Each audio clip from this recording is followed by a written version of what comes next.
ذو الجلال والإكرام واسأله أن يتوب علي توبة عبد ذليل خاضع فقير بائس مسكين مستكين مستجير لا يملك لنفسه نفعا ولا ضرا ولا موتا ولا حياة ولا نشورا أما بعد فقد قال الله تبارك وتعالى في كتابه المجيد والفرقان الحميد وقوله الحق بسم الله الرحمن الرحيم لقد أرسلنا رسلنا بالبينات وأنزلنا معهم الكتاب والميزان ليقوم الناس بالقسط صلوات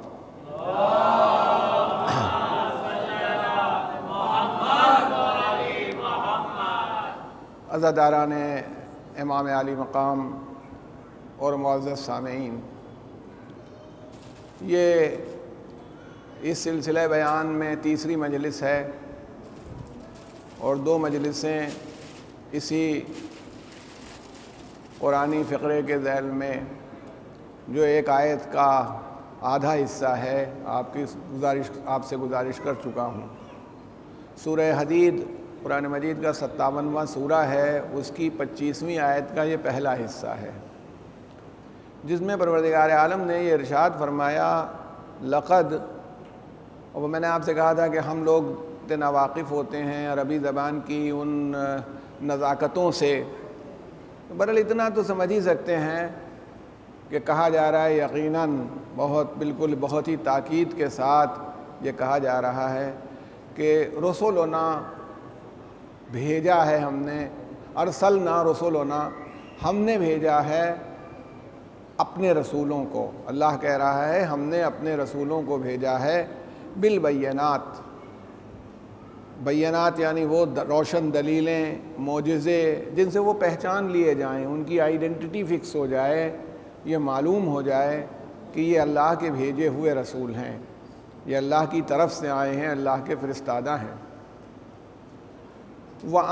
اس کے بعد یہ کہ لقد ارسلنا رسولنا بالبینات وانزلنا معہم، اور ان لوگوں کے ساتھ وہ رسول جو آئیں، یعنی یہ آپ سے عرض یہ کرنا ہے کہ یہ اللہ تعالیٰ کسی ایک رسول کا تذکرہ نہیں کر رہا، ہمارے جو رسول ہیں، اب وہ حضرت موسیٰ ہوں، حضرت ابراہیم علیہ السلام ہوں، حضرت عیسیٰ ہوں، حضرت ابراہیم علیہ السلام ہوں، سب کو اللہ نے بھیجا ہے اور یہی مقصد بتایا ہے۔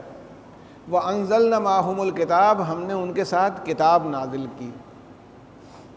اچھا، کتاب نازل کی، اس کے بعد کہا والمیزان، اور ان کے ساتھ ترازو، بیلنس، ایک اسٹینڈرڈ ناپنے کا پیمانہ وہ دیا۔ ہمارا مقصد کیا ہے؟ لِيَقُومَ النَّاسُ بِالْقِسْطِ، تاکہ یہ انسان، ناس تو تمام انسانوں کے لیے آئے گا، تو جتنے انسان ہیں یہ انسانی سماج جو ہے یہ عدل پر قائم ہو جائے۔ یہ مقصد ہے جس کی وجہ سے رسول آتا ہے۔ رسول اللہ صلی اللہ علیہ وآلہ وسلم بھی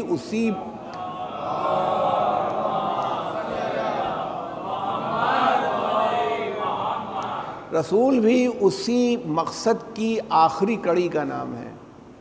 جس مقصد سے وہ لوگ آئے ہیں، حضرت آدم سے بات کو شروع کریے اور یہاں تک آ جائیے آخری پیغمبر کہ اب ان کے بعد کوئی نیا رسول نہیں آئے گا، قیامت چاہے جتنی دور چلی جائے کوئی رسول نہیں آنے والا ہے۔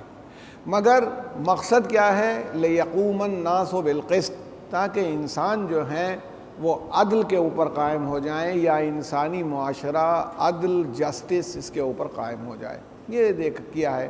اب دیکھیں ایک بات جو بچے بھی توجہ فرماتے رہیں اور توجہ فرما کے چلیں اس بات کے اوپر کہ جب ہمارے بعد کوئی آنے والا ہو تو بہت موقع ہوتا ہے، ہم سے جو چوک ہو جائے گی، جو چھوٹ جائے گا، وہ بعد والا درست کر دے گا۔ بھئی حضرت ابراہیم کے بعد جناب موسیٰ آئے، اگر حضرت ابراہیم سے کوئی کسر چھٹ گئی، اول تو معصوم نبی ایسا کرتا نہیں ہے، جتنا اس کا پیغام ہوتا ہے، جتنا کام ہوتا ہے پورا کر کے جاتا ہے، مگر امکان ہوتا ہے کہ اگر عدل نہیں قائم ہوا تو ابھی بعد والے، اس میں قائم نہیں ہوا تو اس کے بعد والے، اس کے بعد، مگر جب آخری آدمی آ جائے اور اگر اب کام نہ ہو، اب کام اگر ٹھپ ہو جائے یا رک جائے تو پھر کیا ہوگا؟ یا تو اللہ کسی کو بھیجے، وہ کہتا ہم بھیجیں گے نہیں، یہ خاتم النبیین ہیں، ان کے بعد کوئی نبی نہیں آئے گا۔ نبیوں رسولوں کا کام بتا رہا ہے کہ وہ عدل کے اوپر قائم کریں پورے معاشرے کو، تو اس معاشرے کو عدل پر قائم ہونا چاہیے۔ اور پھر اگر یہ اس معاشرے کا عدل ختم ہو جائے، جسٹس ختم ہو جائے معاشرے میں، تو بھی نقصان دہ ہے۔ یعنی کم سے کم اللہ اس بات کو ثابت کر کے دکھا دے کہ معاشرے میں آخر میں ہی صحیح عدل قائم ہو جائے۔ اسی لیے رسول اللہ صلی اللہ علیہ وسلم نے ارشاد فرمایا،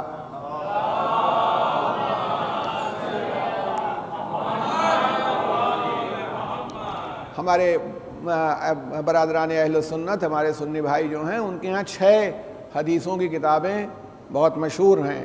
صحیح بخاری سے شروع ہوتا ہے اور صحاح ستہ کہلاتی ہیں، 6 صحیح کتابیں۔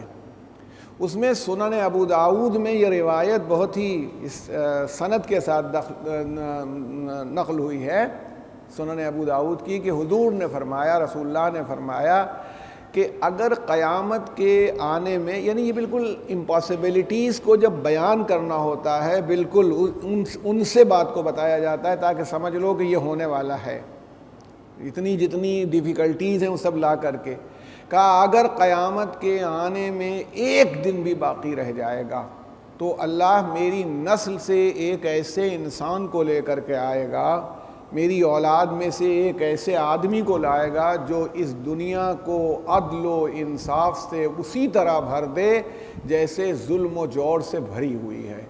یعنی اس کا مطلب ہے جب تک اس دنیا میں عدل قائم نہ ہو جائے جیسا قائم ہونا چاہیے، مکمل عدل، تب تک قیامت بھی نہیں آئے گی۔ تو ضرورت ہے کہ کوئی ایسا ہو، تو ہم اسی لیے کسی ایسے کا انتظار کر رہے ہیں جو رسول کے اس مشن کو تکمیل تک پہنچا دے۔ صلوات بیت محمد و آل محمد۔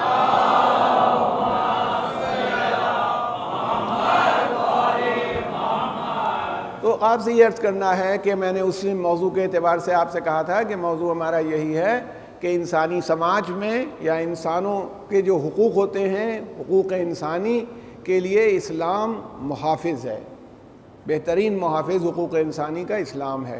اور اس کی وجہ میں نے آپ سے جو نقل کی وہ یہ ہے کہ حقوق انسانی یا جو ہیومن رائٹس ہیں وہ عدل کے اوپر بیس کرتے ہیں۔ جب تک عدل نہیں ہوگا، جب تک جسٹس نہیں ہے، تب تک حقوق انسانی کا قیام نہیں ہو سکتا۔ اگر آپ حقوق انسانی کو مثلاً ہم نے آپ سے کل عرض کیا تھا کہ جینوسائیڈ، قتل عام حقوق انسانی کے خلاف ہے، تو اگر معاشرہ عدل پر مبنی ہے تو قتل عام نہیں ہوگا۔ انسانی قتل، اب قرآن اس کی مثال دے رہا ہے کہ اگر کوئی کسی ایک آدمی کو بھی قتل کر دے بغیر کسی وجہ کے تو اس کا مطلب ہے کہ اس نے پوری کائنات کو قتل کر دیا۔ یہ ہے پورا، تو آپ کے سامنے موجود ہے۔ اگر ایک انسان کو بچا لیا تو پوری کائنات کو بچا لیا۔ تو جو ہیومن رائٹس کا تصور ہے، انسانی حقوق کا تصور ہے، اگر آپ نظر کرتے ہیں اور دیکھتے ہیں تو آپ کو آسانی سے معلوم ہو جائے گا کہ ہیومن رائٹس کوئی ہوائی چیز نہیں ہے۔ دنیا والے جب نظام کو بنانا چاہتے ہیں، ان کی کیا مجبوری اور کمزوری ہوتی ہے، جب یہ نظام لانا چاہتے ہیں تو یہ اپنے جذبات دیکھتے ہیں، اپنے انٹرسٹ دیکھتے ہیں، اپنے مفاد دیکھتے ہیں، اور جیسے ہی ان کے انٹرسٹ یا مفاد سے وہ بات ٹکرانے لگتی ہے اسے بھول جاتے ہیں۔ ہیومن بات تو یہ ہے کہ انسان اپنا مفاد نہ دیکھے، اپنے مقصد کو دیکھے، اپنا انٹرسٹ نہ دیکھے، اپنے مقصد کو دیکھے۔ دیکھیے ہم لوگ بہت ڈسپلن سب لوگ بیٹھے ہوئے ہیں، مان لیجئے اس وقت سن رہے ہیں مجلس، تبرک تقسیم ہونے لگا، ایک بگدڑ مچ گئی، ہر آدمی کودا پڑ رہا ہے، تو ڈسپلن رہے گی؟ اگر ہر آدمی اپنے اوپر ایثار و قربانی کا تصور قائم کر لے کہ ہم سے پہلے یہ چلے جائیں، ہم سے پہلے، دیکھیں جو جماعت کی جب نماز ہوتی تو اس میں ہو جاتا ہے، ہم سے بہتر آدمی آ گیا، ہم نے اس کے لیے جگہ چھوڑ دی، دوسرے نے تیسرے کے لیے جگہ چھوڑ دی، ایک ایسا ڈسپلنڈ ماحول بن جاتا ہے کہ جہاں ایثار و قربانی کی فضا ہوتی ہے۔ لیکن اگر یہی ایثار و قربانی کی فضا مفاد میں کنورٹ ہو جائے، ہمارا کیا انٹرسٹ ہے، ہمارا کتنا فائدہ ہو رہا ہے، ہم فائدہ اٹھا لیں، دوسرا نقصان اٹھائے، تو یہ کیسے چل سکتا ہے؟ حکومتوں کا بھی یہی حال ہوتا ہے. جو حکومتیں ہوتی ہیں، مثلاً آپ برطانیہ کو دیکھیں، برٹین کو، انہوں نے جب ہندوستان کے اوپر قبضہ کیا تھا، ایک کمپنی آئی تھی یہاں تجارت کرنے کے لیے، ایسٹ انڈیا کمپنی.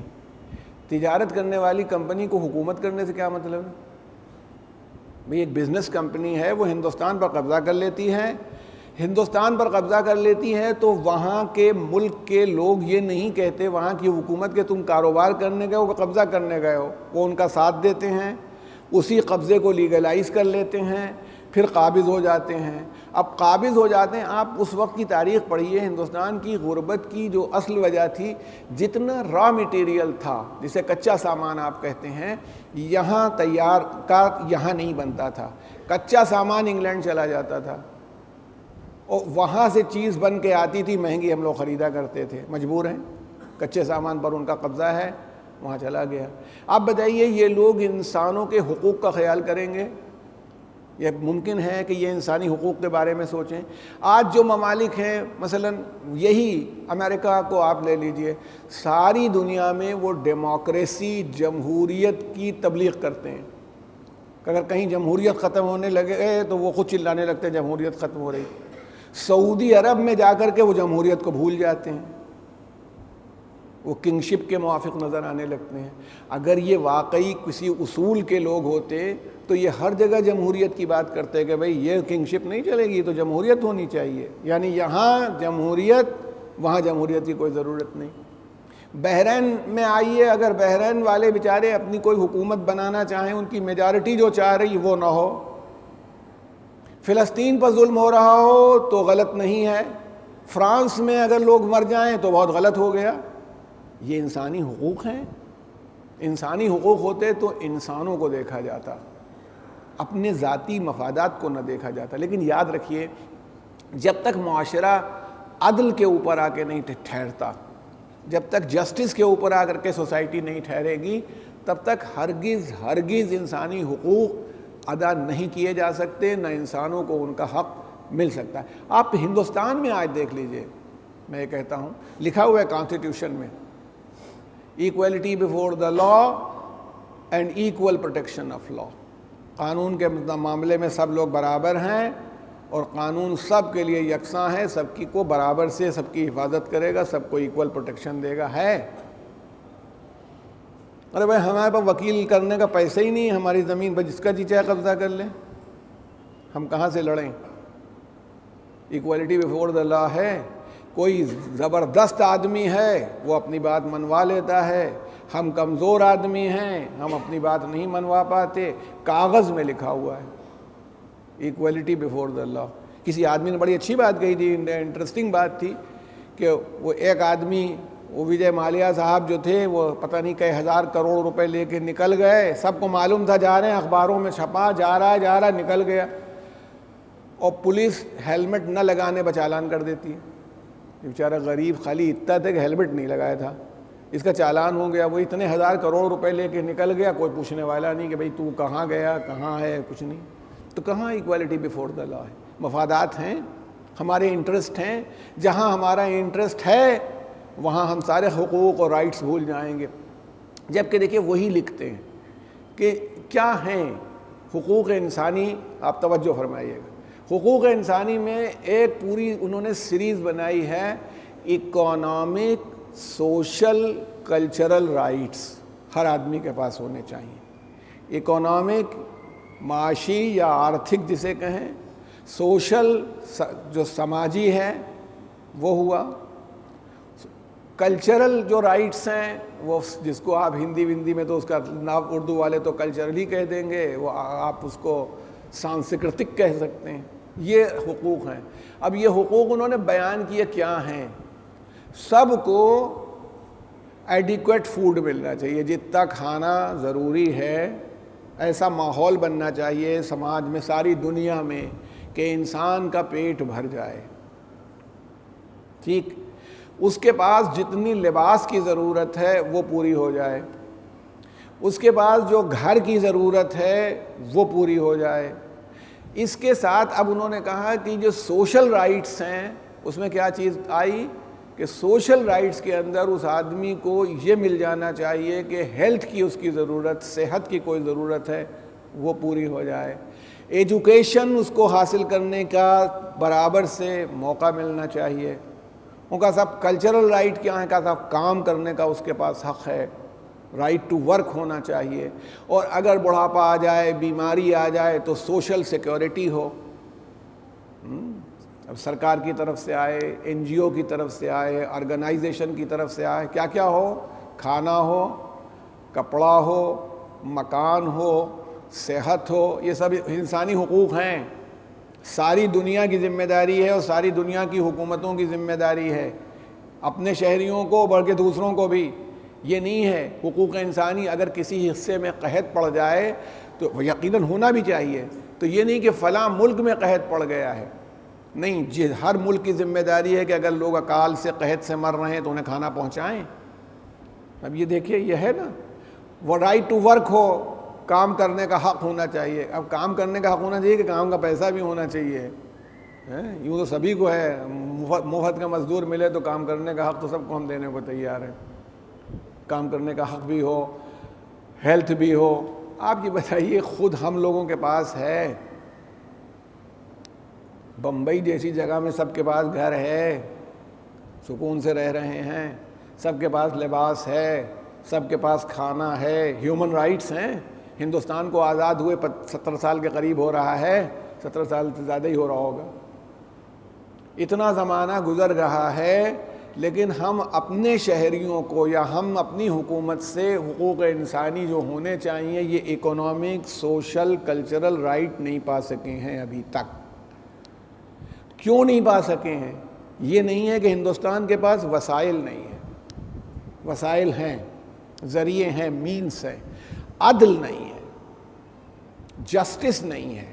کچھ لوگ قابض ہیں، ایسے لوگ بھی ہیں جن کے پاس ہزاروں کروڑ روپیہ ہے، ایسے لوگ بھی ہیں جو رات میں روٹی کے لیے محتاج بیٹھے ہوئے ہیں۔ امیر المومنین حضرت علی ابن ابی طالب علیہ السلام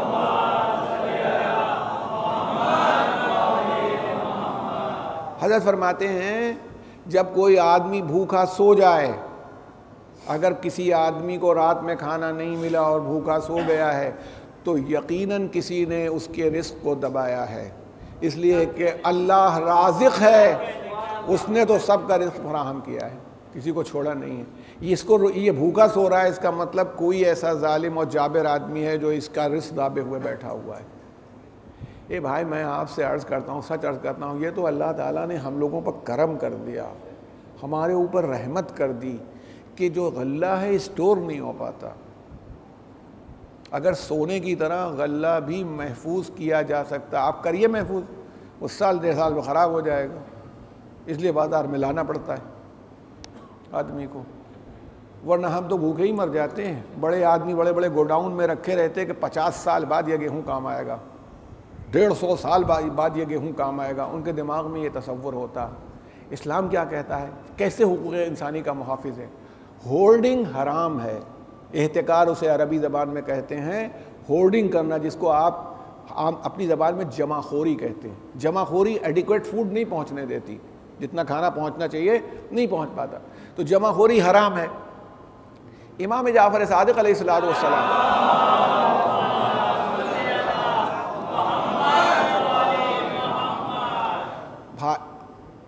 برادران عزیز، سوچئے، امام آج سے تقریباً 1300 سال 1400 سال پہلے جس طرح سوچ رہا ہے، دنیا تو ابھی سوچ ہی نہیں پا رہی اس کو، قانون بن رہے ہیں، دکھ رہے ہیں۔ حضرت نے کیا کیا؟ مدینے میں شاید گیہوں کا قحط پڑ گیا، گیہوں نہیں ہے۔ اچھا، جب گیہوں کا، دیکھیں جو بزنس کلاس ہوتا ہے اس کا سب سے اچھا کام یہ ہوتا ہے کسی چیز کی کمی ہو رہی ہو تو رکھ لو، بلکہ ہماری ٹینڈنسی بھی یہی ہوتی ہے۔ الہ آباد میں ایک دن یہ شور مچ گیا، کچھ 10-15 سال پہلے کا قصہ ہے، کہ نمک غائب ہو رہا ہے۔ مطلب یہ کبھی کبھی اس طرح کی افواہیں پھیل جاتی ہیں نا، تو وہ ایک خاتون، ہم لوگوں کے سے بہت ان سے قرابت تھی، برادرانہ تھا بہت، تو ہم لوگوں کو ان سے اطلاع ملی، ختم میں بھی گیا دکان پر کہ 1-8 کلو تو لے ہی آؤں اگر شارٹیج ہونے والی ہے، تو معلوم ہے کہ نمک مارکیٹ سے غائب ہے، 1 کلو بھی نہیں مل سکتا۔ انہوں نے 28 کلو خود خرید لیا تھا. ایک خاتون نے, وہ ہمارے یہاں کا ایک ایکسپرٹ ایڈیم تھا اس زمانے میں, اس نے جب ڈانٹ ڈپٹ کی ان لوگوں کو تو دوسرے دن آ گیا. وہ تو ان لوگوں کا کریٹڈ تھا سب پورا سسٹم. ہورڈنگ یا احتکار یا جمع خوری ہمارے مزاج میں بھی ہوتی ہے اور بزنس کلاس کے مزاج میں اور ہوتی ہے. آج جمع کر لو, یہ چیز 15 روپے کلو ہے, جب 25 یا 30 ہوگی تو بیچیں گے.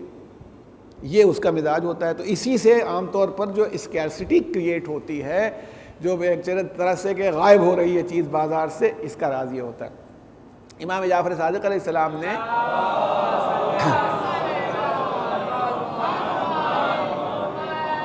کے سامنے یہ کہا گیا, بہت سے لوگ بیٹھے ہوئے تھے, تو بتایا کہ مولا یہاں تو مدینے میں گیہوں نہیں مل رہا, گیہوں کی بڑی پرابلم ہو گئی اور بڑے حالات خراب ہیں. تو جو آپ کا مینیجر تھا, یعنی جو مینیج کرتا ہوگا کھانے وانے کا سب نظام, بھئی اس لیے کہ دیکھیے اماموں کے یہاں اس لیے بھی ضرورت تھی کہ سینکڑوں آدمی فقراء غربا ان کے دسترخوان پر بیٹھتے تھے, سینکڑوں لوگوں کو گھروں میں وہ کھانا پہنچاتے تھے. تو ان کے پاس یہ تو ہو نہیں سکتا کہ گھریلو جس طرح سے عورتیں کھانا پکا دیتی ہیں اور کھا لیا جاتا ہے, ان کا تو نظام ہی نہیں ہے. یہ ان کے یہاں سینکڑوں افراد ہیں, کتنے غلام ہیں, کتنی کنیزیں ہیں, کتنے شہر کے محتاج ہیں, کتنے فقیر ہیں جن کو کھانا کھانا ہے. تو پورا ایک طرح سے کچن ہوتا ہے, مطبخ ہے جس کہلاتا تھا, باورچی خانہ, اور وہ سارا حساب رکھتا ہے. مینیجر نے کہا فرزند رسول گھبرائیے نہیں, میرے پاس 6 مہینے کا غلہ موجود ہے, ہو جائے ہولڈ اسٹور. نہیں, اس نے اس لیے ہولڈنگ نہیں کی کہ پیسہ بیچیں گے, سامان اکٹھا کر لیا, پھر خرچ ہوتا رہتا ہے, منگوا کے رکھ لیا. حضرت فرمایا نہیں, اس کو بازار میں لے جا کے بیچ دو. اگر تمہارے پاس 6 مہینے کا غلہ ہے, اور اب یہ 6 مہینے کا غلہ سینکڑوں لوگوں کا ہے کھانا, میں نے آپ کو بتایا نا اتنی طرح کے لوگ ہیں جو کھانا کھاتے ہیں روز, تو وہ اگر 400-500 آدمی کھانا کھاتے ہوں جیسے آپ کے یہاں حاضری میں ہوتا ہے, اور صبح شام کھانا کھاتے ہوں, تو آپ کے پاس کتنا ہوگا 6 مہینے میں. حضرت تو نے کہا, مولا نے کہا ہورڈنگ حرام ہے, جو مصیبت سب پر آئے گی کل اسے ہم بھی جھیلیں گے. اب یہ ہے انسانی حقوق کا خیال. ہیومن رائٹس یہ ہیں کہ بھائی ایک جہاز اگر ڈوبے گا تو سب ڈوبیں گے, یہ نہیں کہ ہم اپنے کو بچ جائیں گے دوسروں کو دھکا دے دیں گے. یہ فکر کوئی آدمی پیدا کر سکتا ہے سوائے اسلام کے پاکیزہ رہنماؤں کے. حضرت نے وہ غلہ کہا, وہ لے گیا. اب جب بازار میں اتنا گیہوں ایک دم سے آ گیا تو وہ جو اسٹور کیے ہوئے تھے کاروباری, انہوں نے بھی نکالا کہ یار یہ تو سب ہمارا تو سب سڑ کے برابر ہی ہو جائے گا. وہ جتنی اسکیرسٹی تھی وہ ختم ہو گئی ایک دم سے مارکیٹ میں, وہ تو کریٹڈ تھی سب. تو حضرت نے یہ گویا سبق دیا کہ انسانی حقوق کا خیال کرنے کے لیے فرشتے نہیں آئیں گے, انسانوں کو خود ہی خیال رکھنا ہوگا. ہم آپ کے حق کا خیال رکھیں گے, آپ ہمارے حق کا خیال رکھیں گے, تبھی ہوگا. حکومتیں بھی ہم ہی بنا رہے ہیں, حکومتوں میں بھی ہمارے ہی آدمی ہیں. اس لیے یہ نہ سمجھیے کہ ہم کیا چاہتے ہیں, ہم چاہتے ہیں ہمارے حق کا خیال سب رکھیں, دوسروں کا ہم نہیں رکھیں گے. تو نتیجے میں یہ مصیبت کھڑی ہو جائے. صلوات بھیجیں محمد و آل محمد. چل تو اب اچھا جلدی میں آپ کے سامنے دیکھیں, دنیا نے اگر آپ توجہ فرمائیں گے جو ہم لوگوں کا موضوع ہے اس کے پیش نظر اگر توجہ فرمائیں گے, دنیا میں 2 نظام رہے ہیں ہمیشہ. اچھا کوئی نہ کوئی سسٹم. میں ایک بات آپ سے عرض کرتا چلوں, کوئی دیکھیے دین یہ نہیں سکھاتا, بالکل نہیں سکھاتا کہ آپ غریبی اور فقیری میں رہیں, ہرگز نہیں. بات یہ کہتا ہے کہ اگر غریبی اور فقیری بھی آ جائے تو بھی دین چھوڑے نہیں. آبجیکٹو نہیں ہے کہ فقیری اختیار کریں, مان لیجیے پھٹے پھٹے کپڑے خرید کے پہننے لگے اور بہت ہی خراب کھانا کھانے لگے, یہ نہیں ہے. اور اس کا ہمارے پاس نہج البلاغہ میں ثبوت موجود ہے. امیر المومنین کا صحابی ہے, تو اس کا نام ہے زیاد, اس کا بھائی تھا عاصم. وہ حضرت کی محبت میں جیسے حضرت کرتے تھے وہ جو کی روٹی کھانے لگا اور ویسے ہی زندگی گزارنے لگا. اب نتیجے میں امیر المومنین ہے, چکر کھانے لگا, دیوار کا سہارا لے کے چلنے لگا, کمزور ہوتا چلا گیا. اس کے بھائی نے کہا کہ مولا وہ میرا بھائی جو ہے وہ آپ کا بہت چاہنے والا ہے, اور اس کو یہ چڑھ گئی ہے، اب وہ وہاں نہ ٹھیک سے کھانا کھاتا ہے نہ قاعدے کا کپڑا پہنتا ہے۔ حضرت نے کہا میں شام کو آؤں گا، تشریف لے گئے، اور اس کو جو مخاطب کیا ہے نہج البلاغہ میں وہ آپ دیکھیے، اس نے کہا ہے کہ اپنی جان کے دشمن، اسے کہا ہے اپنی جان کے دشمن، کیا تو سمجھتا ہے کہ اللہ نے جو نعمتیں پیدا کی ہیں وہ تو اگر کھائے گا تو وہ ناراض ہوگا؟ یعنی اللہ تعالیٰ نے سیب پیدا کیا، مومن کھاتا ہے تو اللہ کو غصہ آتا ہے، انگور پیدا کیا ہے مگر مومن کے کھانے سے اللہ کو تکلیف ہوتی ہے۔ ارے بھئی جو اس کا فرما بردار ہے اس کے استعمال کرنے سے اللہ زیادہ خوش ہوگا بجائے نافرمان کے۔ تو اس نے کہا مولا مگر آپ، ارشاد فرمایا میری اور تمہاری برابری نہیں ہے۔ کیوں برابری نہیں ہے؟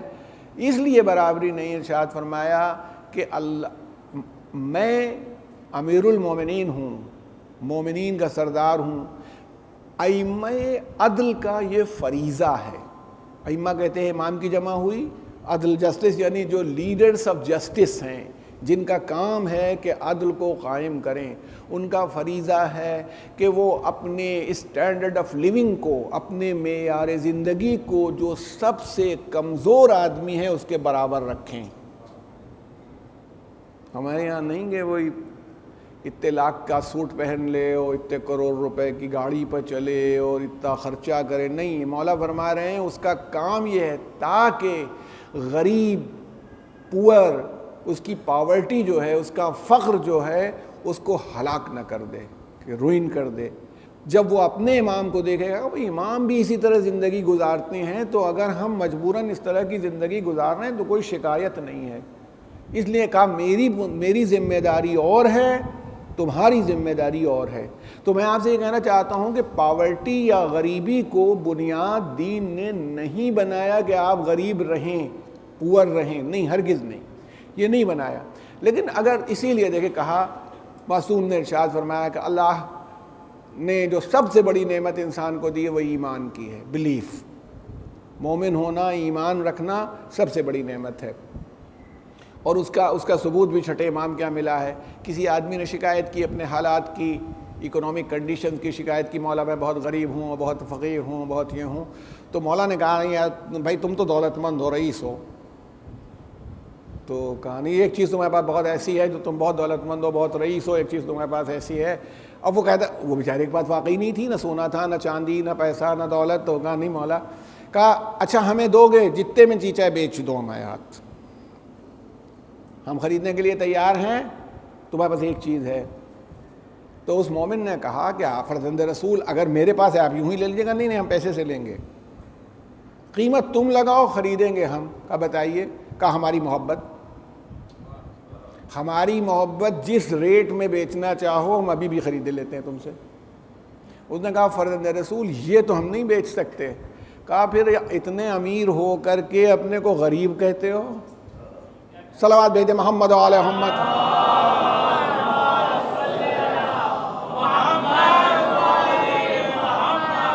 تو جو مومن کے پاس ایمان کی نعمت ہوتی ہے، ذہن عالی میں محفوظ رہے، جو ایمان کی نعمت ہوتی ہے، اس کے بعد کہا گیا کہ اللہ کی سب سے بڑی نعمت دولت ہے۔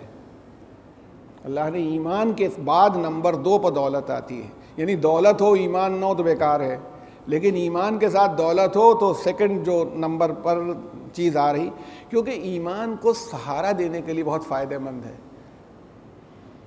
بھئی دولت سے حج ہوگا، دولت سے زیارت ہوگی، دولت سے مسجدیں بنتی ہیں، دولت سے امام باڑے بنتے ہیں، دولت سے عزاداری ہوتی ہے، تو جتنا ایمان ہوتا ہے دولت اس میں سہارا بنتی چلی جاتی ہے۔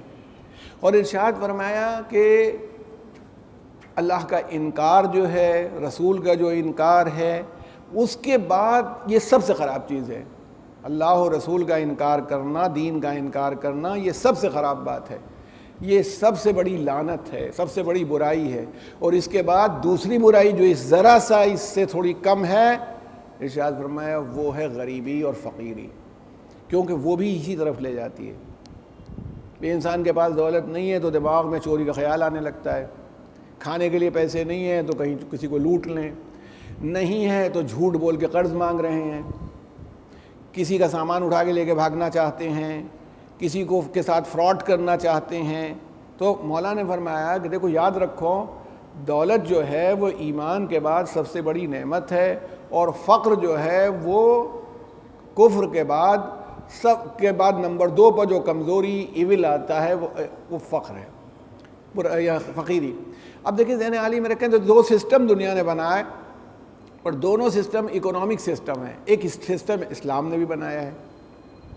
دنیا کے جو سسٹم ہیں، ایک ہے کیپٹلزم، سرمایہ داری، جہاں جو امریکہ اور اس طرح کے لوگ ہیں، کیپٹلسٹ سوسائٹی ہے، پیسہ کماؤ چاہے جیسے کماؤ، ہمارا پیسہ ہے ہم کمائیں گے، شراب بنا کے کمائیں تو ٹھیک ہے، جوا کھیل کے کمائیں تو ٹھیک ہے، وومن ٹریفکنگ سے کمائیں تو وہ ٹھیک ہے، ہمارا پیسہ ہے، ہم نے کمایا، ذریعہ کیا ہے، دھوکہ دیا، فریب کیا، پیسہ کما لیا، ہمارا ہے جیسے چاہے خرچ کریں، سرکاری ٹیکس ادا ہو گیا، ہم اس پیسے کو جس طرح چاہیں پھینکیں، جس طرح چاہیں خرچ کریں، ہماری پوری آزادی ہے۔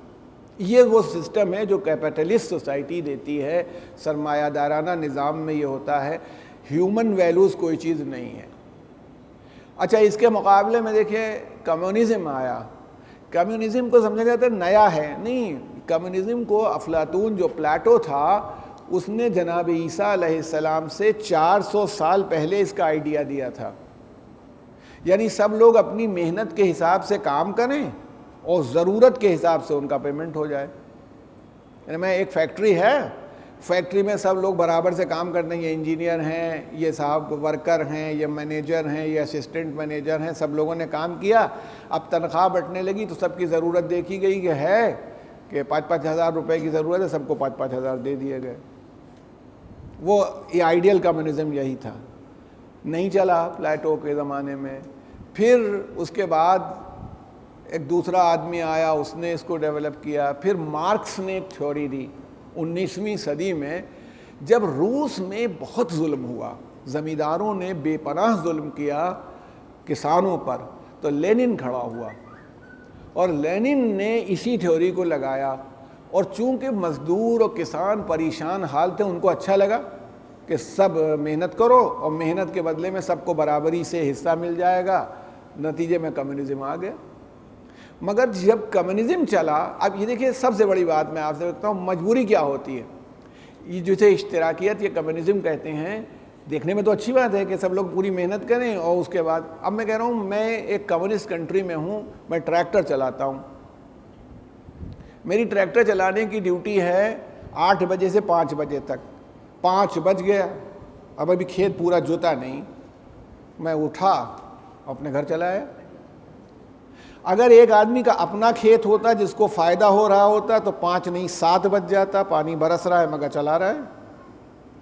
کمیونزم کے فیل ہونے کی وجہ یہ ہوئی کہ آدمی کے پاس وہ سوئچ کہاں سے لگا دیں کہ ادھر وہ کام کرنے کا وقت آئے اور وہ بالکل ایک پرفیکٹ ورکر بن جائے، اور پیسہ لینے کا وقت آ جائے تو اس کے پاس دل نہیں ہے، بالکل وہ دماغ سے پیسہ لے رہا ہے کہ ہاں بھائی اتنی ہی ضرورت ہے، ہمیں اتنا لینا چاہیے۔ آدمی روبو تو ہوتا نہیں کہ اس کے اندر سوئچ لگے، جب چاہے یہ والا سوئچ دبا دیجیے اور جب چاہے وہ والا سوئچ دبا دیجیے۔ ارے یار پیسہ تو ہم کو اتنا ہی ملنا، چاہے ہم کام کریں چاہے نہ کریں۔ آپ اپنے سرکاری نوکریوں میں دیکھ لیجئے، جہاں نکلنے کا خطرہ نہیں رہتا وہاں کون کام کرنا چاہتا ہے، سب بیٹھے باہر چائے پی رہے ہیں۔ وہی پرائیویٹ نوکریوں میں، ہمارے یہاں تو جو اسکولز ہوتے ہیں پرائمری اسکول وغیرہ، ان میں لوگ غائب رہتے ہیں، دن بھر غائب رہتے ہیں۔ ایک اسکول کا میں نام نہیں لینا چاہتا، اپنے ہی سے متعلق کالج ہے، وہاں کے لوگ 6 مہینے اپنا چھٹی پر رہتے تھے لیکچررز، اور وہ اپنی جگہ پر 5,000 روپے پہ ایک لڑکا رکھے ہوئے تھے، تم پڑھاؤ۔ یہ ہے انسانی مزاج ہے کہ اس کو اگر پکڑ نہیں اور فائدہ نہیں، جو کچھ ملنا ہے اتنا ہی ملے گا، تو ہم محنت کیوں کریں؟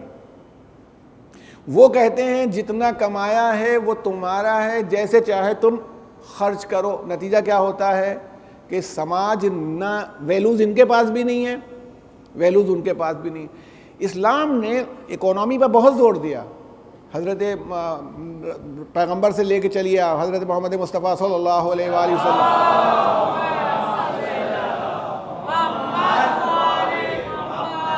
بھائی دیکھیں میں کہتا ہوں جیسا زمانہ ہوتا ہے ویسی محنت ہوتی ہے، ویسی اکنامک پالیسی ہوتی ہے۔ رسول اللہ خود کام کرتے تھے، رسول اللہ صلی اللہ علیہ وسلم کے بعد حضرت علی کو دیکھیے، باغ میں آبیاری کر رہے ہیں اور یہ ہے. اور حضرت علی نے خالی یہ نہیں کیا, جس زمانے میں بعد رسول آپ کو اگنور کیا گیا اور جب تک آپ خلیفہ نہیں ہوئے, اس بیچ میں آپ زمانہ سوچ لیجئے 10-11 ہجری سے لے کے 35 تک, تو تقریباً 24-25 سال ہوئے. اس میں آپ نے 1 لاکھ کھجور کے پیڑ تیار کیے. یمبو میں جہاں مسجد شجرہ ہے, آپ حضرات مدینے سے جب حج کے لیے آتے ہیں, مسجد شجرہ اسی لیے کہلاتی ہے کہ حضرت علی نے خود اور اپنے ساتھیوں, غلاموں اور اپنے اعزاء کی مدد سے 1 لاکھ کھجور کے پیڑ تیار کیے ہیں. تو یعنی اکانومی مضبوط کرنے کے لیے, اگر اکانومی نہ ہو تو امام حسن علیہ السلام کا دسترخوان صبح سے شام تک بچھا رہتا تھا. ایک دن نہیں, ایک دن حاضری کرنے میں سارا بجٹ فیل ہو جاتا ہے.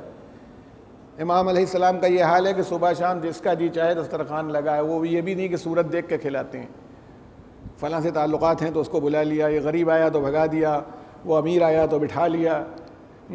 حاضریاں بھی اب اسٹینڈرڈ کی نظر ہوتی چلی جا رہی ہیں, کس کو کھلانا چاہیے. جبکہ دیکھیں ایک بات اب آ گئی تذکرے میں آپ سے کہہ دوں, یہ نظر کا پورا فلسفہ جو میں جہاں تک سمجھا ہوں, آج امام کی نظر ہے اور آج 22 رجب ہے اور آج 13 رجب ہے, یہ صرف اس لیے نظر ہے کہ جو غریب مومن ہے, جس کا کھانے کا جی چاہتا ہے, وہ کسی سے کہہ نہیں سکتا, اللہ چاہتا ہے یا امام چاہتے ہیں یا رسول چاہتے ہیں کہ اس کی اس خواہش کو پورا کر دیا جائے. اب اگر کوئی نظر کرنے والا یہ اعلان کرتا کہ جو محتاج ہیں, جو فقیر ہیں, وہ آ جائیں, آج میرے یہاں نظر ہے, تو وہ شریف آدمی نہ آتا. اس لیے یہ کیا کہ مومنین آ جائیں, چاہے پیسے والے ہوں چاہے غریب ہوں, مومنین آ جائیں. جب مومنین کو بلایا تو وہ فقیر و غریب بھی آیا جس کے دل میں یہ آرزو تھی کہ میں مٹھائی کھا لوں. مثلا بہت دن تو شیر برنج نہیں کھائی, بہت دن سے بریانی نہیں کھائی, میں کھا لوں, اس کا دل چاہ رہا تھا. تو اس کی عزت و آبرو بھی سلامت رہی اور اس کی خواہش بھی پوری ہو گئی. لوگوں نے الٹ دیا, وہ آتا ہے تو ناک بھون چڑھاتے ہیں. پیسے والے جن کا کھانے کا جی نہیں چاہ رہا, جو کہہ رہے تھے اب مجھے تو یہ بیماری ہے, مجھے وہ نہیں, حضور آپ لیجئے. اس کا مطلب ہے جتنا نظر کا فلسفہ تھا وہ غائب ہو گیا. ریچولز کے اندر, رسموں میں نظر کھو کے رہ گئی. ہونا الٹا چاہیے تھا, اس کے لیے زیادہ فکر مند ہونا چاہیے. تو جو فقیر تھا, یہی آل محمد کی سیرت ہے. صلوات بھیجیں محمد و آل محمد.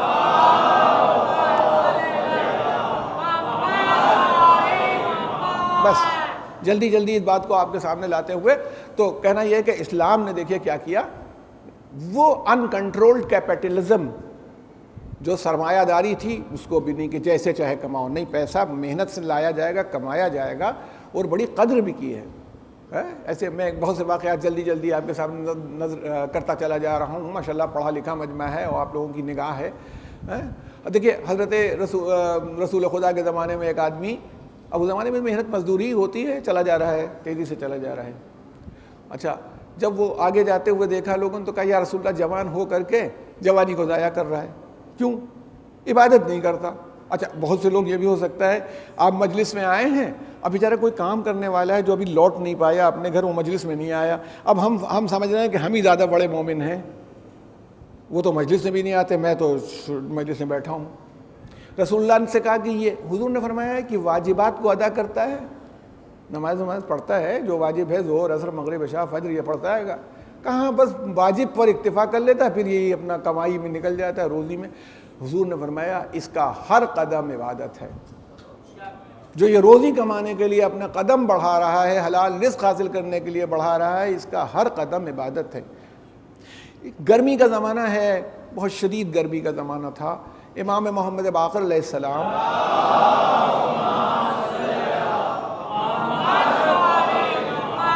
عرب کی گرمی میں اپنے کھیتوں کی طرف جا رہے تھے. گرمی کا زمانہ تھا. وہ ایک صوفی بہت مشہور گزرے, سفیان ثوری, تو انہوں نے دیکھا, ان کو اعتراض, فرزند رسول آپ گھر میں بیٹھتے اللہ اللہ کرتے, یہ کہاں اس دوپہر میں نکلے؟ کہا کھیت پہ جا رہا ہوں.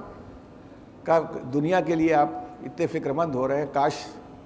کہا میں دنیا کے لیے اس لیے کوشش کرتا ہوں تاکہ اللہ مجھے تجھ جیسوں کے سامنے ہاتھ پھیلانے سے بے نیاز کر دے. میں اللہ کے لیے عبادت ہی کرنے کے لیے جا رہا ہوں کہ مانگوں تو اس سے مانگوں, تیرے سامنے ہاتھ نہ پھیلاؤں. امام معصوم عالم کا گھر کتنی زحمت کا گھر ہے، جناب فاطمہ کے گھر میں کتنے کام کاج، مگر آپ کو یہ روایت بھی ملتی ہے بیٹھ کے سود کاٹ رہے ہیں، سود کاٹا جا رہا ہے، تیاری کی جا رہی ہے۔ یعنی اکانومی اس دور میں جس طرح سنبھالی جا سکتی تھی وہ سنبھالی گئی۔ اس کے جتنے واقعات میں چاہوں آپ کے سامنے نقل کر سکتا ہوں، انشاءاللہ کبھی بات پھر ہوگی آپ سے۔ تو اکانومی پر اسلام زور دیتا ہے، مگر یہ نہیں جیسے چاہے، نہیں، جو جائز ذریعہ ہوگا اس سے کمایا جائے گا تو یہ عبادت ہے۔ اور ائمہ نے بتایا کہ عبادت کے 70 درجے ہیں اور یہ بہترین درجہ عبادت کا ہے کہ آدمی اپنی معاشیات کو، اپنی اکنامک کنڈیشن کو درست کرے، ٹھیک ہے۔ مگر اب قدرت نے یہ دیکھا اس آدمی کے پاس نفس ہے، اس کے پاس ایک سیلف ہے، اور نفس کا کام یہ ہوتا ہے آرام چاہتا ہے۔ اب بھائی پہلے اسی گرمی میں ماشاءاللہ سب مجلسیں ہو جاتی، نہ پنکھا تھا نہ بجلی تھی، پسینہ مومنین کے بھی بہتا تھا، ہمارے بھی بہتا تھا، سبھی کے بہتا تھا۔ پھر پنکھے آئے، پنکھا لگا لو، اب اے سی ہے، نفس آرام چاہ رہا ہے نا، نفس کا مزاج ہے کہ وہ آرام طلب ہے، آرام چاہتا ہے۔ قدرت نے یا قرآن نے یا اسلام نے ایک ترکیب یہ لگائی، پیسہ تم نے کمایا، بہت اچھا ہے، تمہارا پیسہ ہے، تم نے کمایا ہے، ارے یہاں تو چند دن رہو گے، 70-80 سال، ادھر موڑ دو، ڈائیورٹ کر دو۔ اچھا ہمارا بزنس اچھا ہے، تم 1 روپیہ خرچہ کرو گے تمہارا ضائع ہو جائے گا، ہم 1 روپے پر کم سے کم 10 دیں گے، اور اگر قاعدے کی نیت سے کر دو اور قاعدے سے تو 70 دے دیں۔ کوئی بزنس مین ایسا ہے جو 1 کے 10 کر دیتا ہو، 10 کے 70، 1 کے 70 کر دیتا ہو، 70 کے ہم بے حساب کر دیں گے، اتنا دے دیں گے کہ تمہاری جھولی میں نہ آئے، بجائے یہاں خرچ کرنے کے وہاں کے لیے کر دو۔ تمہیں پیسہ ہم نے دیا ہے نا، تمہارا خالی نہیں ہے، ہم تو رازق ہیں، ہم نے تمہیں دیا ہے، تمہیں ذریعہ بنا دیا ہے، یہ غریب لوگ ہیں، ان پر خرچ کرو، ان کا خیال کرو، تمہارا پڑوسی ہے، یہ فقیر ہے، یہ غلام ہے۔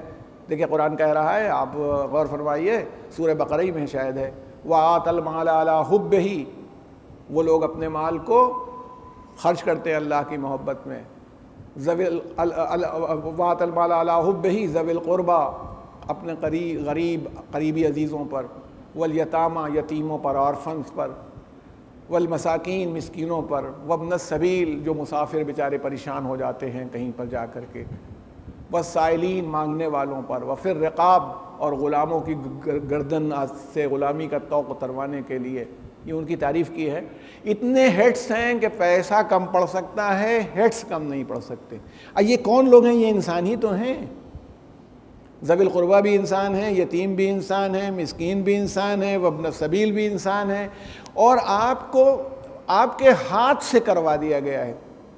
کمیونزم میں کیا ہے؟ زبردستی ہے، بھائی ہم کیوں خرچ کریں، اللہ تو ہے ہی نہیں، دوسری دنیا ہے نہیں، وہ کہتا نہیں اللہ ہے، تم خرچ تو کرو، تم خرچ کرو گے تمہیں یہ سب چیزیں تمہاری محفوظ ہو جائیں گی، یہاں تو ضائع ہو جائے گی، جو تم چیز چھوڑ کے جاؤ گے فنا ہو جائے گی، بچے گی نہیں، ہماری بارگاہ کے لیے جو دے دو گے، دیکھو یہ تو تمہاری زکوٰۃ ہے، واجب ہے، تمہیں دینا چاہیے، یہ خمس ہے تمہارے اوپر، واجب ہے، تمہیں ادا کرنا چاہیے، مگر صدقہ یا چیریٹی کرنے کی تو کوئی لمٹ نہیں ہے، جتنی چاہے تم چیریٹی کرو، سب کم پڑ سکتی ہے، تمہارا مال کم پڑ سکتا ہے، چیریٹی کے ہیڈس کم نہیں پڑیں گے۔ صلوات بھیجیں محمد و آل محمد۔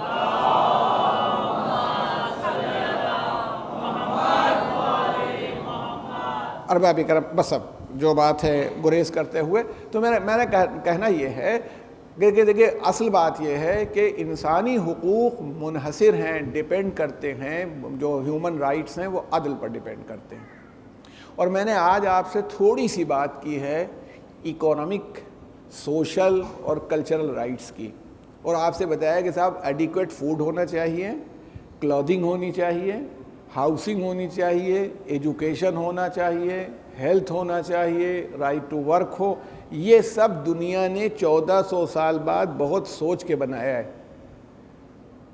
اسلام نے جو سسٹم دیا ہے اس میں یہ سب ہو جائے گا، اور کرنے والے کو تکلیف نہیں ہوگی، خوشی ہوگی۔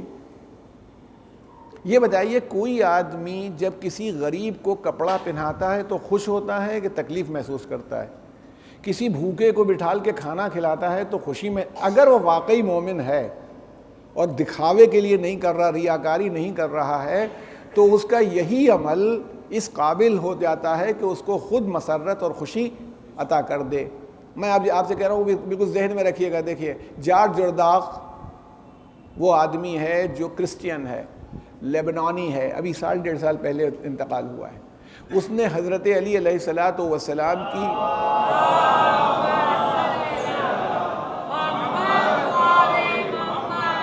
کی ایک سیرت لکھی ہے، ندائے عدالت انسانی کے نام سے مشہور ہے، وائس آف جسٹس۔ انگریزی میں بھی ہے، عربی میں تو اوریجنل ہے، فارسی میں بھی ہے، اردو میں بھی ہے، اصلاح نے بہت پہلے چھاپی تھی ندائے عدالت انسانی کے نام سے۔ تو اس میں جارج جرداق نے جو لکھا ہے، بس آخر کلام میں آپ کو لاتے ہوئے کہہ رہا ہوں کہ دیکھیے کیسے ڈائیورجن ہوتا ہے، حقوق زندہ کیسے ہوتے ہیں، اور اگر حاکم امام عادل ہو اور واقعی اسی نظام کو لا رہا ہو، تو میں یہی آپ سے عرض کرنا چاہتا ہوں کہ یہ یاد رکھیے، دنیا کا ہر سسٹم ہیومن رائٹس کی زبانی بات کرتا ہے، عملی طور پر کوئی نہیں پیش کر پایا۔ کم سے کم اسلام میں ایسے افراد موجود ہیں جنہوں نے حاکم کی حیثیت سے انسانی حقوق ثابت کر دیے۔ یہ جتنا کلچرل رائٹ ہے، دیکھیے میں آپ کو دکھاتا ہوں۔ جارج جرداق کہتا ہے حضرت علی علیہ السلام کا آخری زمانہ تھا، بالکل جسے چند مہینے بعد آپ کی شہادت ہوئی ہے، آپ منبر کوفہ پر آئے اور خطبہ جمعہ دے رہے تھے، اور خطبہ جمعہ دیتے دیتے آپ نے ایک سوال پوچھا، میری پوری حکومت میں جہاں تک لوگ رہتے ہیں، کیا کسی ایسے آدمی کو جانتے ہو جو رات کو بھوکا سو جاتا ہو؟ لوگوں نے کہا ہم نہیں جانتے۔ کہا کسی ایسے آدمی کو جانتے ہو جو بے لباس ہو؟ اس وقت کہتا ہے کہ کوفے کی آبادی لاکھوں میں تھی۔ کسی بھوکے کو جانتے ہو بھوکا سو جاتا ہو؟ کہا نہیں۔ یہ مسلمان شیعہ سنی نہیں کہہ رہا، یہ ایک عیسائی لکھ رہا ہے حضرت علی کی سیرت۔ کہا کوئی بھوکا جانتے ہو جو بھوکا سو جاتا ہو؟ نہیں۔ کوئی ایسا جانتے ہو جو بے لباس ہو؟ نہیں۔ کسی ایسے آدمی کو جانتے ہو جس کے پاس گھر نہ ہو؟ کہا نہیں۔ یہ آج کوئی حکومت، چاہے وہ امریکہ ہو، چاہے انڈیا ہو، چاہے فرانس ہو، انگلینڈ ہو، یہ دعویٰ آج بھی نہیں کر سکتی جو علی ابن ابی طالب نے 47 ہجری میں کیا ہے۔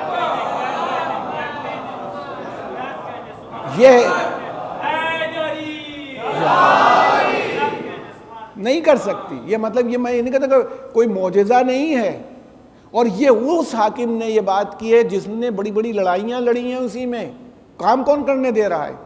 کام اگر کرنے کا موقع علی ابن ابی طالب کو ملا ہوتا تو 4.5 سال میں وہ جنت بنا کے جاتے دنیا کو۔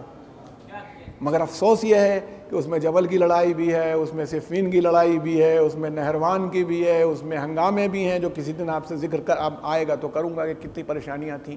مگر اس میں بھی آپ نے اپنی رعایا کے ایک ایک آدمی کو گھر دے دیا۔ بمبئی میں ہے سب کے پاس؟ نہیں۔ ارے بمبئی چھوڑیے، الہ آباد میں نہیں ہے، گاؤں میں نہیں ہے، کہاں کہیں کہ ہے؟ سب کے پاس کپڑے ہیں، کپڑے آج بہت سستے ہیں، اس زمانے میں بہت مہنگے تھے، ہاتھ سے بنے جاتے تھے، آسان نہیں تھا۔ جناب فاطمہ کی چادر میں 70 پیون تھے، اگر چادر اتنی آسانی سے ملتی ہوتی تو پیون لگانے کی ضرورت نہیں تھی۔ گھر ہونا کوئی آسان بات تھی، مگر ہر چیز آپ نے، جارج جرداق کہتا ہے لوگوں نے کہا نہیں، اور اس کے بعد بھی کہیں سے آج تک آواز نہیں اٹھی کہ نہیں فلاں جگہ پہ بعد میں معلوم ہوا کہ 2 آدمی ایسے تھے۔ تاریخ کا خاموش رہنا اس بات کی دلیل ہے کہ حضرت علی کا دعویٰ آج بھی وہیں پر ہے کہ جیسا انہوں نے کہا تھا، کوئی نہ بے لباس ہے، نہ کوئی بے گھر ہے، نہ کوئی کھانے کے بغیر ہے۔ اس کے بعد جب جملہ ارشاد فرمایا، ہیومن رائٹس یہی آدمی اسٹیبلش کر سکتا تھا جو یہ کہے جب میں مدینے سے چلا تھا تو یہی کرتا پہنا تھا۔ اب اس میں اتنے پیبند لگ گئے، مولا فرماتے اتنے پیبند لگ گئے اس کے اندر کہ مجھے خود شرم آتی ہے کہ جب میں ٹیلر سے، درجی سے یہ کہتا ہوں، خیاط سے کہ اس میں پیبند لگا دے، وہ کہاں پر پیبند لگائے۔ یاد رکھو، اگر تمہارا امام تم سے اسی لباس میں، اسی کرتے میں رخصت ہو جائے تو سمجھنا کہ اس نے حق امانت کو ادا کر دیا، اور اگر کرتا بدل جائے تو سمجھ لینا کہ اس نے خیانت کی۔ تاریخ کا یہ خاموش رہنا، ارباب کرم، یہ نظام عدل ہے۔ یہی لوگ ہیں جو ہیومن رائٹس پیدا کر سکتے ہیں۔ حسین ابن علی بلا وجہ نہیں چلے گئے تھے، حسین ابن علی نے بلا وجہ مدینہ نہیں چھوڑ دیا تھا، وہ جانتے تھے کہ میرے نانا نے جس عادلانہ نظام کو قائم کیا تھا، میرے باپ نے جس عادلانہ نظام کو قائم کیا تھا وہ مٹ رہا ہے، اس لیے امام عالی مقام نے اتنا بڑا سفر کیا ہے۔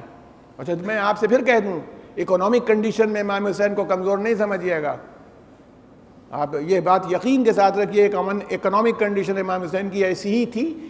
کربلا میں تو 100 150 200 آدمی بعد میں بچے تھے، ہزاروں آدمی آپ کے ساتھ چلے تھے مکے سے۔ جو آدمی ہزاروں آدمیوں کو روز کھانا کھلاتا چل رہا ہو وہ کمزور آدمی نہیں ہوتا معاشی طور پر۔ پہنچنے کے بعد آپ نے وہ زمین 60,000 درہم میں خریدی تھی، جس کے پاس 60,000 درہم ہوں وہ کمزور آدمی نہیں ہوتا، معاشی طور پر اگر مضبوط نہ ہو تو کوئی آدمی انقلاب لا نہیں سکتا، معاشی طور پر مضبوط ہونا شرط ہوتی ہے۔ امام عالی مقام کربلا آئے ہیں، یا کل میں نے آپ سے تذکرہ کیا تھا، مگر آپ نے کوئی نظام لانا ہوتا ہے تو ہر طبقے کے آدمی کو قریب میں لانا پڑتا ہے، آپ ایک خاص فرقے اور ملت سے انقلاب نہیں لا سکتے، یہ بات دھیان میں رہے آپ کے، کہ آپ ایک نہیں، تو آپ کے ہاں دیکھیے کہ بوڑھے بھی ہیں، جوان بھی ہیں، بچے بھی ہیں، گورے بھی ہیں، کالے لوگ بھی ہیں، مرد بھی ہیں، عورتیں بھی ہیں۔ بھئی ایک عادلانہ نظام کی تصویر کربلا میں پیش کرنی ہے کہ کیسے آتا ہے، ایک دن کے لیے 10 دن کے لیے صحیح، اگر صحیح طور پر ہیومن رائٹس کا تعارف ہو جائے گا تو یاد رکھیے کہ یہی کسی دن انہی کے آنے والے وارث کے ذریعے سے اسٹیبلش ہو جائے گا، دکھا کے چلے گئے ہیں۔ اسی لیے امام عالی مقام نے جو لوگ نہیں بھی تھے ان کو بھی بلایا ہے اگر وہ اس قابل ہوں۔ میں آج ذکر کر دوں آپ سے جناب زہیر ابن قین، جن کو امام حسین السلام نے بڑی عظمت دی۔ جناب جب کربلا میں سارے لشکر تیار ہوئے ہیں تو جناب زہیر ابن قین کو امام عالی مقام نے میمنہ دیکھیے لشکر میں 3 ونگ ہوتے ہیں، ہمارے بچے جو ہیں وہ عربی سے اتنے واقف نہیں ہیں، میمنہ رائٹ ونگ کو کہتے ہیں۔ جیسے مہمان لشکر ہو، جناب عباس قلب لشکر میں تھے، سینٹرل کور جو ہے اس میں جناب عباس تھے، اور سینٹرل کور کتنا تھا؟ 32 آدمیوں کا، جناب عباس کے پاس علم تھا 32 آدمی۔ میمنہ رائٹ ونگ کو کہتے ہیں، اگر یہاں لشکر کھڑا ہو جائے تو یہ رائٹ ونگ ہے، یہ میمنہ ہے، یمین داہنے ہاتھ۔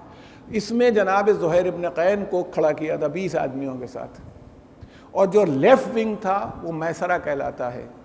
لیفٹ ونگ میسرہ میں حضرت حبیب ابن مظاہر کو سردار کیا تھا، مگر زہیر ابن قین ذہنی طور پر یا فکری طور پر امام کے پاس آنے سے پہلے اس فکر کے آدمی نہیں تھے، خاندان رسالت سے وہ قربت نہیں رکھتے تھے جو جناب زہیر ابن قین کی تھی، جو جناب مسلم ابن اوسجہ اسدی کی تھی، یہ قربت نہیں تھی۔ مگر امام نے بلوایا، اور بلوانے میں بھی امام نے وہ نفسیاتی وار کیا ہے جناب زہیر ابن قین پر کہ جو سمجھدار آدمی سمجھ سکتا ہے۔ جناب علی اکبر کو بھیجا، جاؤ۔ وہ دور دور سے سفر کرتے تھے، حج سے لوٹ رہے تھے، جناب زہیر ابن قین کے پاس حضرت علی اکبر خط لے کے گئے، امام نے کہ آپ کو سلام کہا ہے اور آپ کو یہ طلب کیا ہے، خط دیا ہے۔ جناب زہیر ابن قین آئے، امام نے ارے امام ہی کیا، اگر وہ گفتگو ایسی نہ کرے کہ دلوں کو پلٹ دے۔ جناب زہیر ابن قین اپنے خیمے میں واپس گئے، بیوی کو کہا تم جاؤ آزاد ہو، تمہیں آزاد کرتے ہیں، اب ہمیں لوٹنا نہیں ہے، اب ہمیں حسین کے ساتھ مرنا ہے، اور امام عالی مقام کے ساتھ واپس آ گئے۔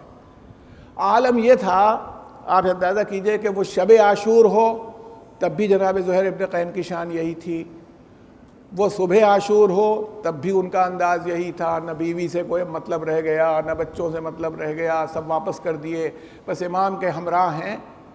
مگر ان کی زوجہ کے لیے یہ بار بار بات ملتی ہے کہ وہ پتہ لگاتی رہتی تھیں، تھوڑی تھوڑی دور پر چل رہی تھیں کہ حال کیا ہے، کس کس جگہ پر ہے، کہ کیسے حسین گر گئے ہیں، چاروں طرف سے لشکر آ گئے ہیں۔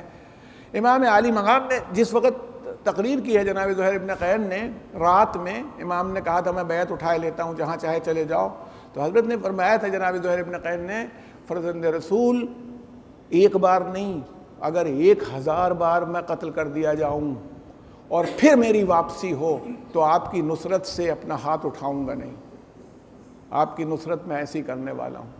تو امام نے ایسے ناصر کو اس وقت اپنی نصرت کے لیے کھڑا کیا جب نماز ظہر پڑھ رہے تھے، کہا زہیر سامنے کھڑے ہو جاؤ، سعید تم بھی سامنے کھڑے ہو جاؤ، یعنی وہاں واقعی جنگ نہیں کرنی تھی اب. اور امام نے کیا شرط ان سے لگائی تھی؟ شرط یہ کی تھی میں نماز اپنی تمام کر لوں، یعنی کھڑا ہونے والا جب تک امام سلام نہ پھیر دیں اپنی قوت ارادی سے کھڑا رہے، جہاں تیر برس رہے ہوں، تیر آ رہے ہوں، ایک بار نہیں 1000 بار مر جانا پڑے تو کھڑا رہے ویسے ہی. چنانچہ بیان کیا جاتا ہے تیر برسائے جا رہے تھے، امام کی نماز جب تمام ہو گئی اور امام نے سلام پھیرا تو جناب سعید تو ویسے ہی گر کے شہید ہو گئے. اور جناب زہیر ابن قین کا یہ عالم ہوا کہ آپ ہاتھ گویا زانوؤں کے بھل چلتے ہوئے امام کی خدمت میں آئے، پوچھا فرزند رسول اب وفائی تو یا ابا عبداللہ، کیا میں نے اپنا وعدہ پورا کر دیا؟ امام نے فرمایا نعم. ارشاد فرمایا ہاں. ارشاد فرمایا تو پھر اجازت دے دیجئے جہاد کر لوں. امام کے ناصر جناب زہیر ابن قین نے جہاد فرمایا. اور اب تاریخ میں ایک عجیب بات ملتی ہے کہ امام کا عصر عاشور گزر گیا، زوجہ پتہ لگاتی رہی میرا شوہر کس عالم میں ہے. آخر میں زوجہ نے کہا دیکھو حسین کا قبیلہ بڑا تھا، جب دشمن چلے گئے تو اپنے غلام سے کہا کہ دیکھو حسین کا قبیلہ بڑا تھا، وہاں ان کو دفن کر دیا گیا ہوگا، لیکن پتہ نہیں تمہارا جو آقا ہے وہ دفن ہوا کہ نہیں ہوا، یہ کفن لے لو. ایک کفن دیا، یہ کفن لے لو اور جاؤ اپنے آقا کی لاش کو دفن کر کے آنا. اس بار اب جو غلام آیا اور واپس ہوا تو روتا ہوا آیا زوجہ کے پاس، کہا بی بی وہاں تو 72 لاشیں پڑے ہیں، کربلا کے میدان میں 72 لاشیں پڑے، آپ نے مجھے ایک کفن دیا ہے. ارے زہیر کے آقا کا بھی لاشا پڑا ہے، علمدار لشکر حسینی کا لاشا پڑا ہے، 18 سال کے جوان کا لاشا پڑا ہے، قاسم جیسے نوشاہ کا لاشا پڑا. بی بی مجھے شرم آئی کہ میں زہیر ابن قین کو دفن کر دوں اور ان کے آقا و مولا کا لاشا پڑا رہے، اسی لیے یہ کفن لے کے آپ کی خدمت میں واپس آ گیا ہوں. جو عالم آقا کا ہو وہی غلام کا رہے. سیعلم الذین ظلموا ای منقلب ینقلبون انا للہ و انا الیہ راجعون.